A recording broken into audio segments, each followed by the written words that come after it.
grande para nós estar aqui.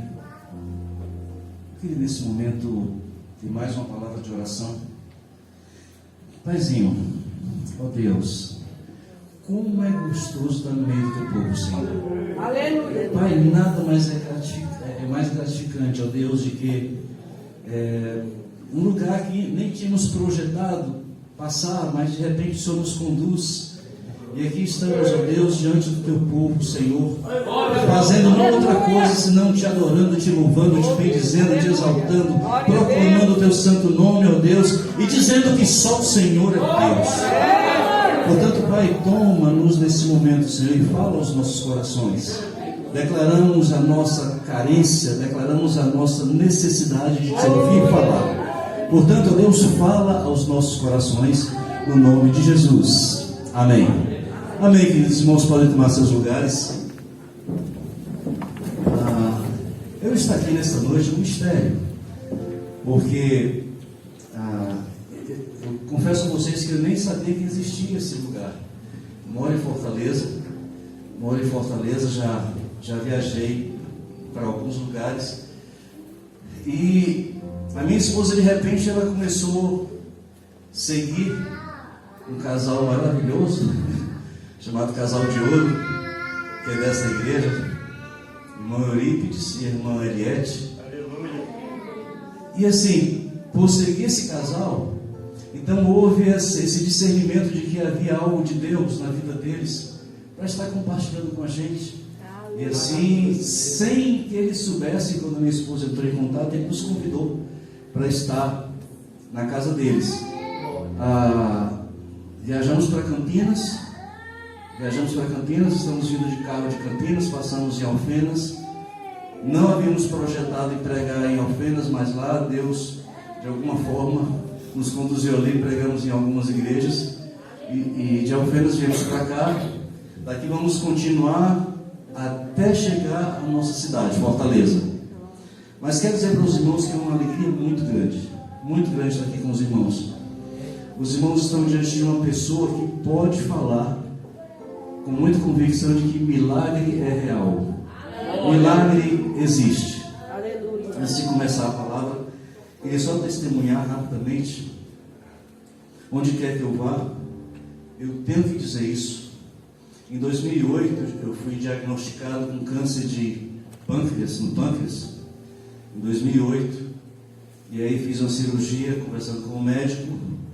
Então, o prognóstico do médico, eu teria 6 meses de vida. Isso em 2008. Eu venci o prazo de validade. Em 2012, veio um câncer no fígado. E ali foi detectado aproximadamente 50 nódulos. O médico disse que não tinha como fazer cirurgia, porque eram muitos nódulos. O fígado estava todo pontilhado, não tinha como fazer cirurgia. E eu falei o seguinte: doutor, se eu vivo para o Senhor, se eu morro para o Senhor. De forma que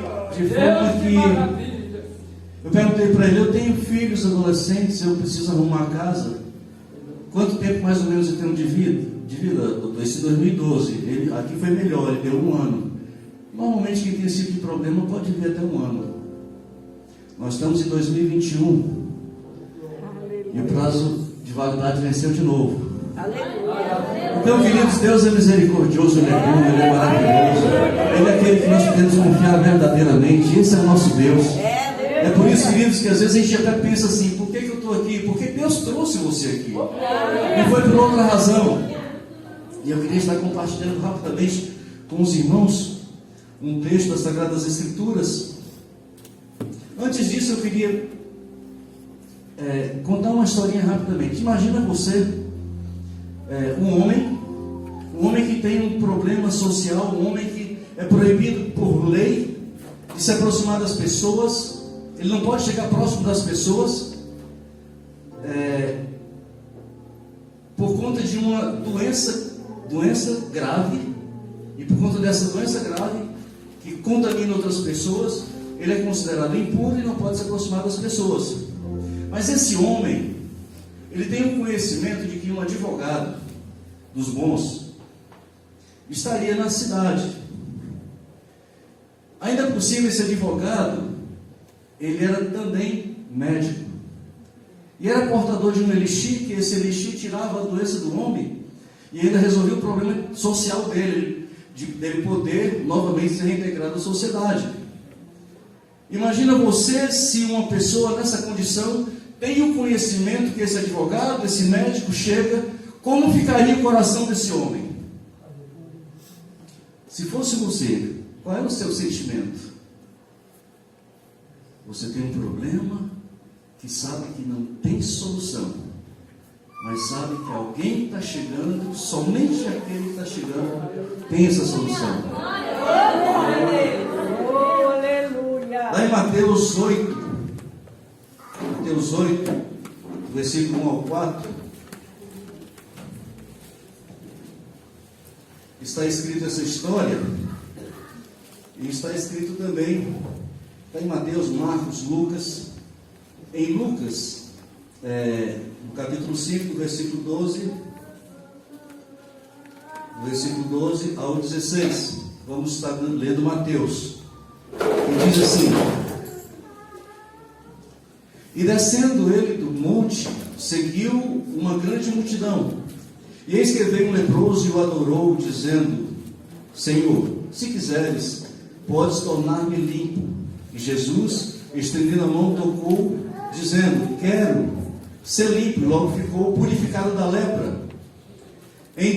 Disse então Jesus: olha, não digas a alguém, mas vai e mostra-te ao sacerdote e apresenta a oferta que Moisés determinou para lhe servir de testemunho. Os irmãos sabem várias histórias sobre a questão de leprosos. E o leproso, ele é figurado na Bíblia como sendo o pecado. A lepra afasta o homem da sociedade. O pecado afasta o homem de Deus.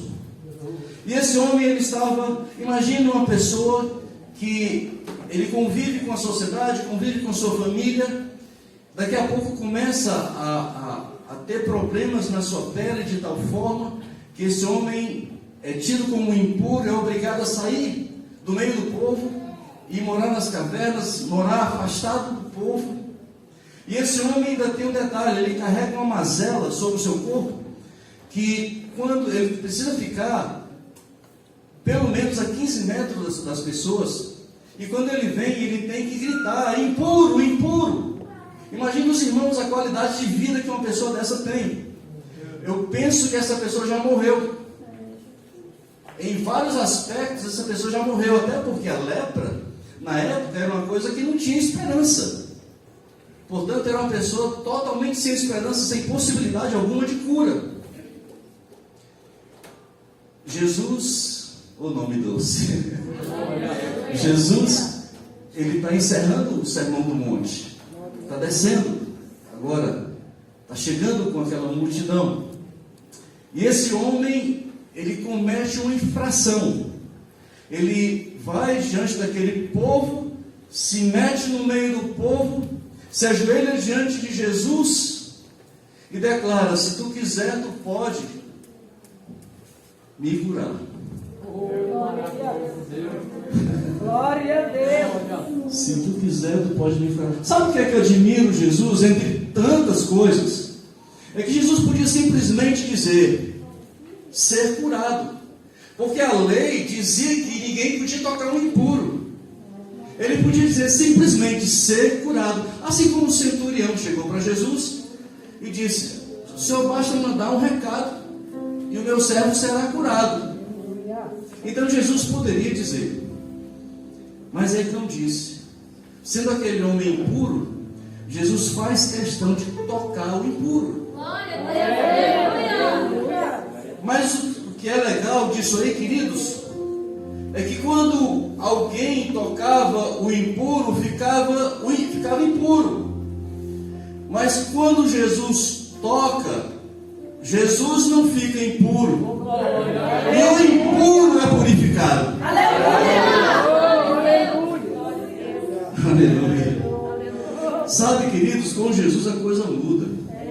É mesmo. Com Jesus é tudo diferente. Lá em Lucas, o mesmo texto, mas em Lucas, declara que ele estava cheio de lepra. Essa expressão significa dizer, você indo para a origem do texto, significa dizer que esse homem estava no final da vida. Os outros textos, como em Marcos e Mateus,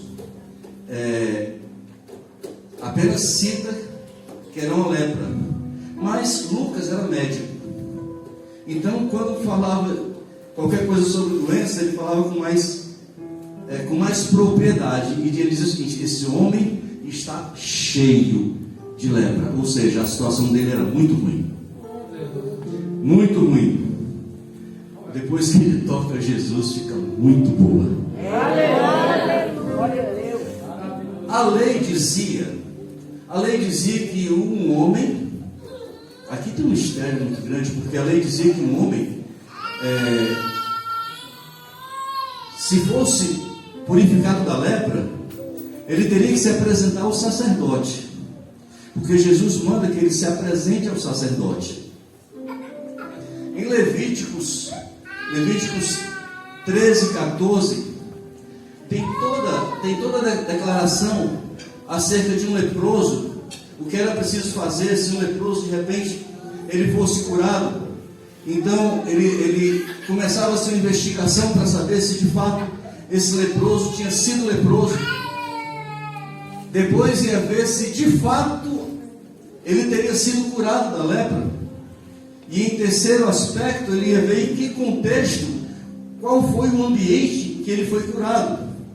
Então lá em Levíticos 13, 14, nós vamos ver no tocante à lei. E o que é interessante, queridos, é que desde quando a lei em Moisés foi lavrada até Jesus, nem um leproso foi curado. O leproso, Miriam foi curada, quer dizer, judeu, nem judeu foi curado de lepra. Miriam foi curada de lepra, mas antes da lei ser lavrada. Naamã foi curado de lepra, mas Naamã não era judeu, era da Síria. Mas judeu, nenhum foi curado até Jesus. De Moisés, da lei lavrada, até Jesus. E os sacerdotes, eles falavam acerca do Messias que viria. Qual era o sinal de que o Messias chegou? O sinal era que um leproso fosse curado. Se um leproso fosse curado, já que não existia possibilidade de cura, então isso sinalizava que o Messias estava por aí. O Messias estava em algum lugar, porque um leproso foi curado. Agora, não é interessante que Jesus, o que Jesus faz? Jesus manda um recado para quem? Para o sacerdote. Aliás, ele manda o leproso para o sacerdote. E ali o sacerdote começa o processo. São 7 dias de ofertas, de holocausto. Tudo isso aí vai acontecendo conforme está escrito em Levíticos 13, 14. Mas no 8º dia, se de fato ele foi curado, não foi detectado a cura, então no 8º dia era derramado óleo sobre ele e ele era reintegrado à sociedade. Aleluia! Ele era reintegrado à sociedade. Jesus estava mandando um recado para o sacerdote, porque a pregação do sacerdote é que o Messias viria. Eles aguardavam que a qualquer tempo o Messias iria chegar. Agora, quando chega o ex-leproso, quando ele chega ali, então é detectado a cura depois dos 7 dias. Então começava-se uma nova investigação. Uma nova investigação agora, já que ele era de fato paralítico. De fato ele foi curado. Por quem ele foi curado? lá em Lucas capítulo 5, continuando, porque tem a cura do leproso, que é do 12 ao 16, logo em seguida, as aldeias da Galileia, da Judeia, de Jerusalém, e a virtude do Senhor estava com ele para curar. Se você continuar esse texto, você vai ver que aqui é aquele episódio onde 4 homens pegam um paralítico e levam a Jesus, mas a casa estava lotada, estava cheia, e aqui ele fala quem estava na casa. Ele vai dizer: fariseus, doutores da lei, que tinham vindo de onde? De todas as aldeias da Galileia e da Judeia e de Jerusalém. Por que esses homens estavam ali? Porque agora começava uma nova investigação. Uma nova investigação. A investigação é o seguinte: eles apenas iriam ouvir o que estava acontecendo. Eles não podiam perguntar nada, podiam apenas ouvir. Mas nesse texto, lá no versículo 21, diz: e os escribas e os fariseus começaram a razoar, dizendo, isso porque Jesus tinha dito para o paralítico, depois que desceram o paralítico do teto e tal. Então Jesus ele faz umas coisas que a gente não espera que ele faça. Sabe? Ele pega por onde a gente não espera.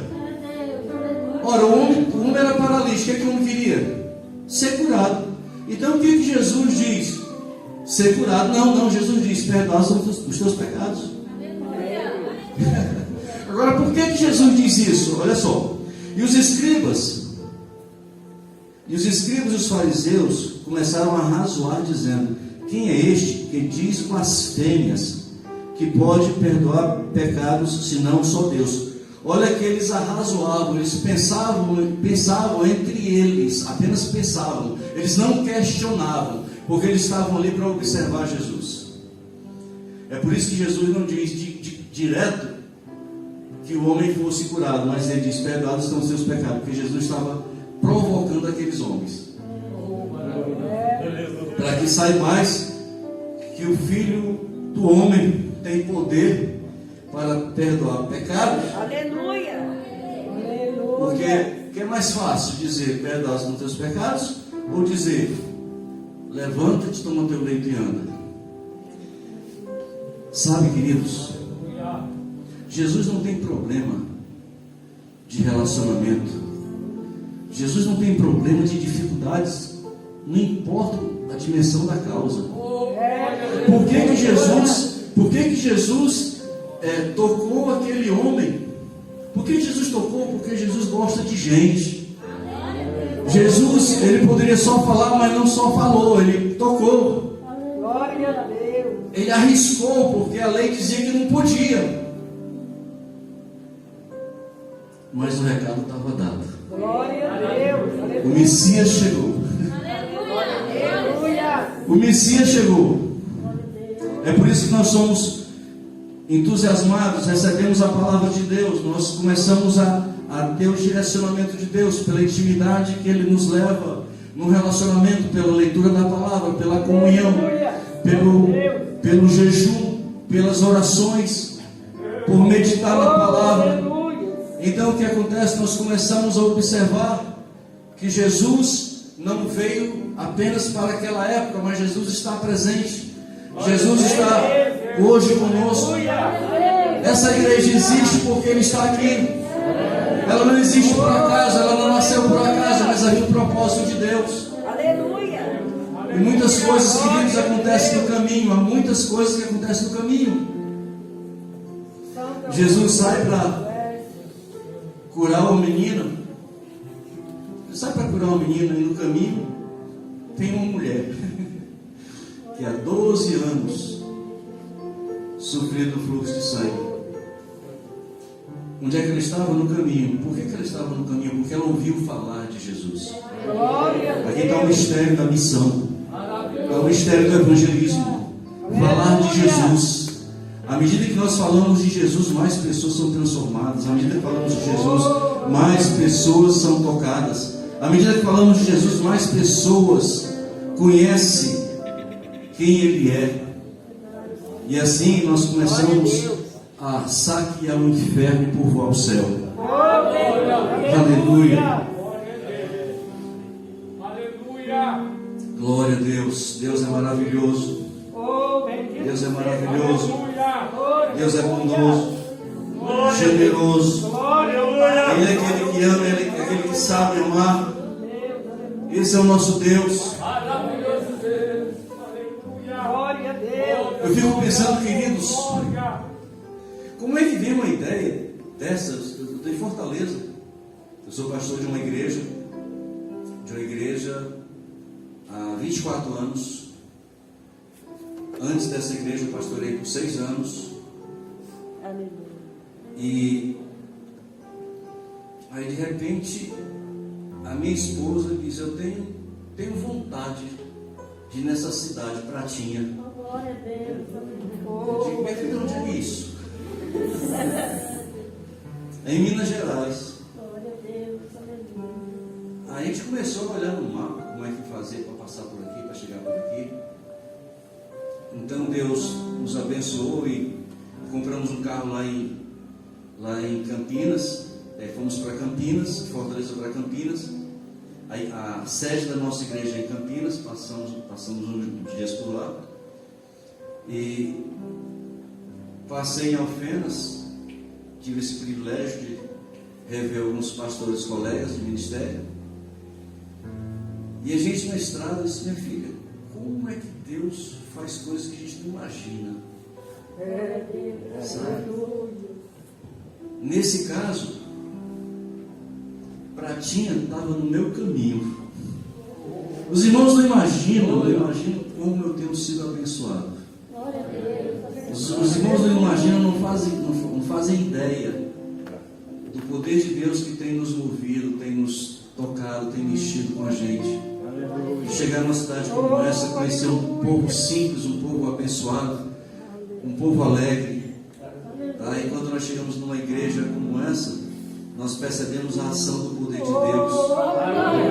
Sabe? Sacudindo o povo, mexendo com o povo, balançando com o povo, trazendo revelação, discernimento, provocando no íntimo da alma, sarando a alma que vem há tanto tempo já com aflições, passando por tribulações, passando por angústias. Mas diante de tudo isso, queridos, nós aprendemos uma coisa: que o Messias chegou. Jesus está na área. Jesus está presente. Aleluia. Então, a questão, os muçulmanos, eles têm um negócio de Alá, né? Alá. A gente tem uma vantagem, que a gente não é Alá, a gente é aqui. Sabe, a gente não é Alá, não, é aqui. Emmanuel, Deus conosco. Deus presente. É aquele que disse que estaria conosco todos os dias de nossas vidas. Não seriam quase todos os dias, seriam todos os dias. Aleluia. É por isso, queridos, que com Jesus, o que é escuro é iluminado, o que é impuro é purificado, o que é perdido é achado, o que é quebrado é restaurado, o que é cativo é liberto, o que é doente é curado, o que é morto recebe vida. Esse é o nosso Deus. Esse é o nosso Deus. Por isso, queridos, eu tenho algumas marcas na minha vida. Eu tenho 63 anos. 63. Tenho um casal de filhos. Nesses 63 anos, são 63 anos que o Senhor me deu a graça de entrar no ano novo dentro da igreja. São 63 anos. Então, todos os anos da minha vida, porque eu nasci num lar evangélico. Aliás, a minha mãe era evangélica, meu pai não. Mas meu pai era aquele chamado amigo do evangelho. Não vai para o céu não, mas tem simpatia. Mas graças a Deus que ele deixou de ser amigo do evangelho para ser amigo de Deus. Sabe? O senhor pegou, ele bebia muito, fumava 2 carteiras de cigarro por dia. No dia que o senhor pegou, Sabe, eu tinha 6 anos de idade e eu me lembro, tenho 2 irmãs mais velhas, e eu me lembro da conversa, não, papai se converteu, foi mesmo, foi. E a cachaça? Queridos, na geladeira era cheia de uísque, cachaça, sei lá o que era, aquele negócio que embriaga. E no guarda-roupa, o papai com medo de uma crise não ter, faltar cigarro no mercado, ele comprava aquelas coisas assim, tinha uma ala do guarda-roupa assim, grande, cheia, esbarrotada de cigarro. Ele era investidor em cigarro. Era um negócio doido, com medo de um dia faltar. No dia que o Senhor o pegou, no dia que Jesus o laçou, nesse dia, queridos, nesse dia, o guarda-roupa ficou vazio. Fez uma fogueira no quintal, queimou tudo. Aí uma pessoa disse assim, rapaz, esses uísques é caro, vamos dar para um amigo, Diz, amigo, se eu der um uísque para ele, eu não sou amigo dele. Então eu destampava assim e jogava, porque é assim que Deus faz.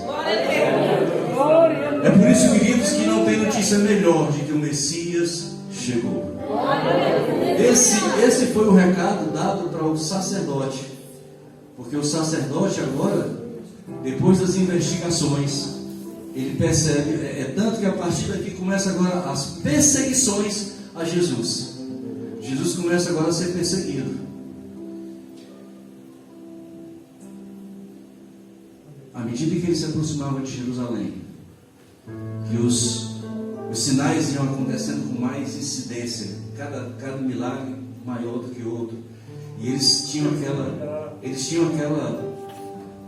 ideia de que o reino, ele é o nosso rei, portanto o reino de Deus era estabelecido em Israel, em Jerusalém.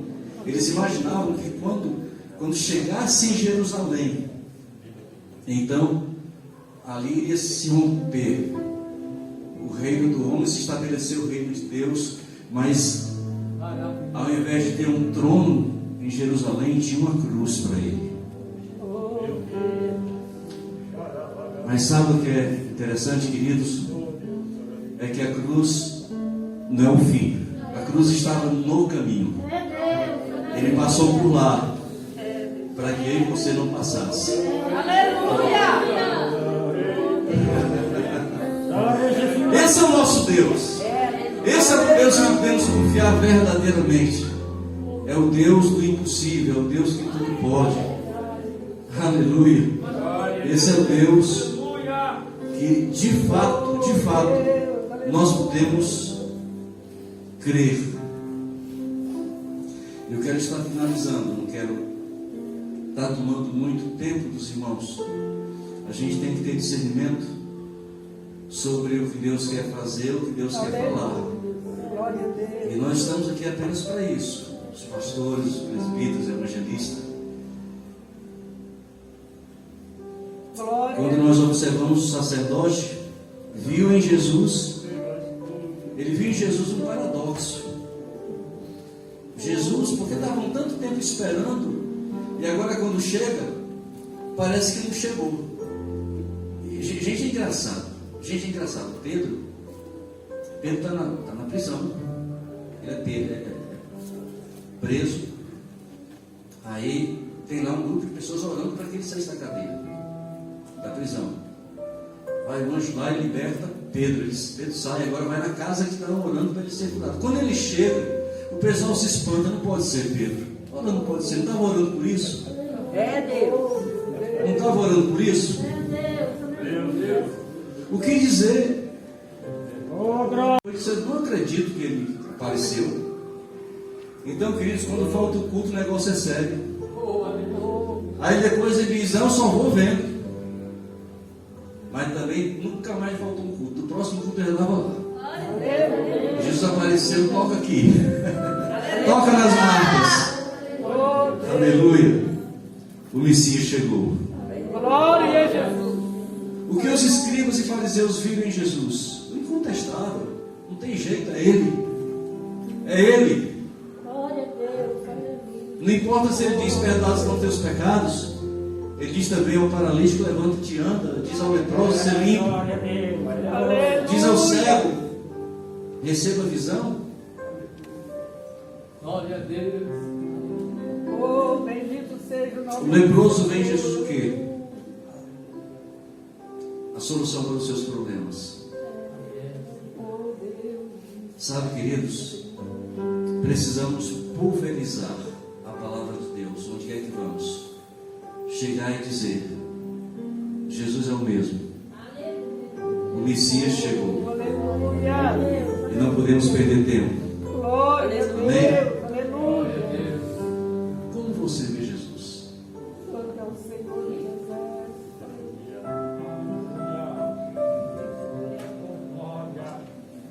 Queria que você baixasse sua cabeça nesse momento.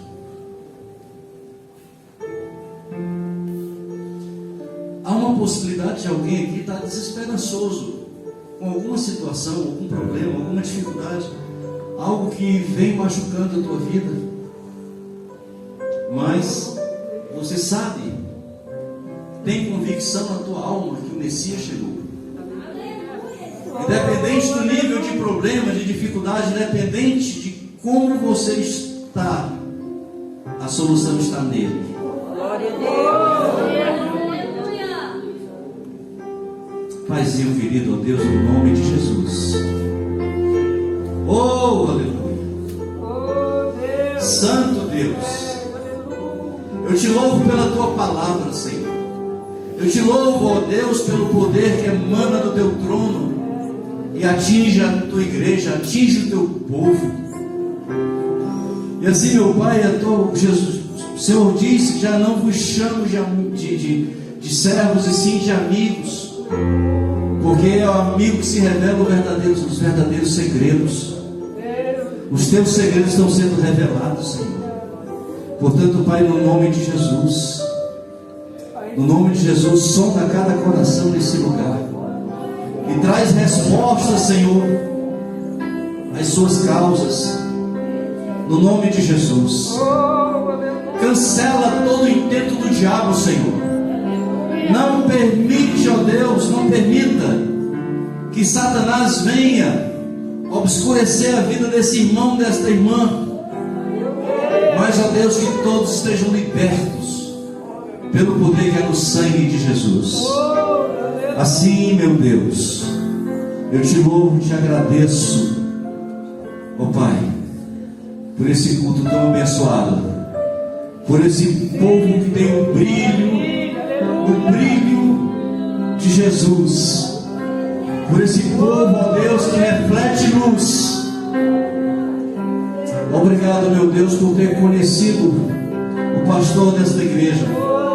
Obrigado por ter conhecido, Senhor, o irmão Eurípides, a irmã Eliette.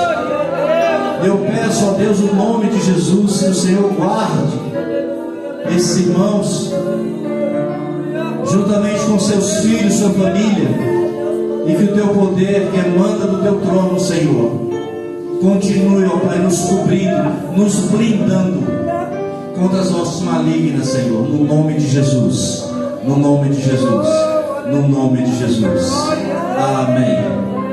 Glória a Deus. Deus abençoe os irmãos.